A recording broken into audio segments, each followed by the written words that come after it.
Usa ka seaman nga taga Cagayan de Oro City kay katahong missing sa mismong adlaw nga na-promote kini.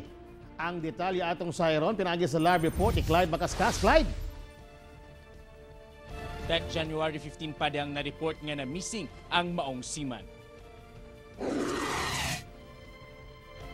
Nagpadayon ang search and rescue operation sa Philippine Coast Guard sa usa ka seaman nga kalit lang kunong nawala sa gisakyan niining barko gikan sa nasod Brazil kanatong January 15 ning tuiga. Sumala pa nga gi-report sa kapitan sa barkong Grande Progreso nga nabantayan nilang nawala na ang isa sa ilang mga crew nga si Dominador Fuentes sa kadagatan sa Lagindingan, Misamis Oriental. Nag-search and rescue ongoing up until today. We only temporarily stop it once the weather does not permit it. Pero yung foot patrol, yung barangay, andyan pa rin po talaga. Sumala sa pamilya ni Fuentes, kinsa taga Cagayan de Oro City, na storya pa nila si Dominador ni atong adlawa.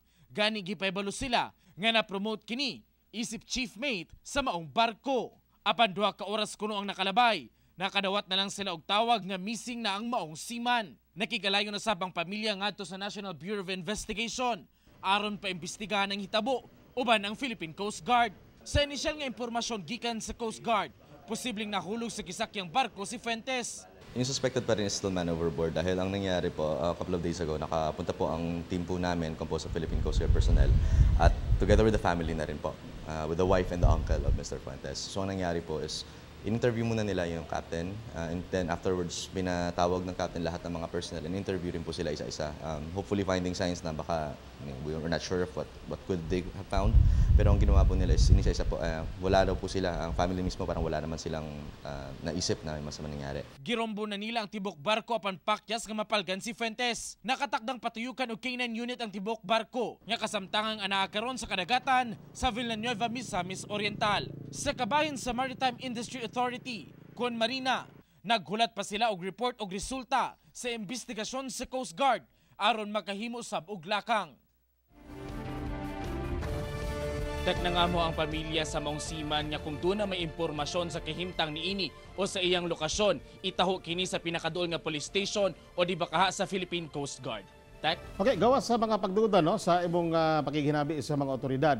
Wala ba nila gikonsidera nga posible lang unta mag-ingon no, pero posible bang dunay foul play niini? Unsa pud ang panaghapon mga pagduda sa pamilya ni Fuentes? So far sa karon tekno, wala pa nato mahinabi gyud ang pamilya sa maong biktima o na missing nga seaman. Ato lang sila nakastorya sa telepono apan sumala pa nila nga maghatag sila sa ilang pahayag kanato kung doon na sila bakanting oras. Sa kabahin sa Philippine Coast Guard, padayon ang ilang investigasyon nga matino gayud kung unsa ang nahimo o nahitabo sa maong seaman, kung unsa ang rason nga nawala kini. Tek? Dito kay katingadaan kayo Clyde no kay bago lang na promotar o niya nakalitag kamising 2 ka oras gikan gianunsyo niya sa iyang pamilya. So hinatot ta nga masulbad kini sa labing daling panahon. Daghang salamat Clyde Macascas.